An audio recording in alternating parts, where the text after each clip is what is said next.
কদবেল মাখা খেয়েছেন কখনো? পাকা কদবেল, গাছ পাকায় একেবারে। এই যে গাছ পাকা কদবেলের কালারটা ঠিক একেবারে এরকম হয়। এর স্মেলটা যে এত মজা, মানে স্মেল নিলেই মনে হয় খাই। এই যে আমি আপনাদের মাখা দেখাই, চলেন। এখানে 3টা কাঁচামরিচ নিয়েছি আমি, পরিমাণ মতো লবণ নিয়েছি, আর হচ্ছে স্বাদ মতো চিনি নিয়েছি। চিনিটা দিলে হবে কি, হালকা হালকা টক টক মিষ্টি মিষ্টি ঝাল ঝাল লাগবে, এই কারণে চিনিটা অ্যাড করেছি। আপনারা অপশনাল রাখতে পারেন, নাও দিতে পারেন।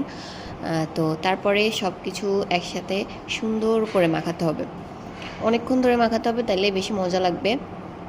ঝালটা একটু বেশি হলে টক জাতীয় খাবারে বেশি ভালো হয়।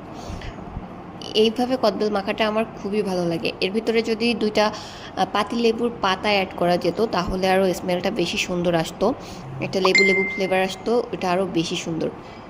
কিন্তু আমার কাছে যেহেতু পাতা ছিল না, তো আমি এই যা যা ছিল তাই দিয়েই করে নিয়েছি। অনেক মজা লেগেছে খেতে।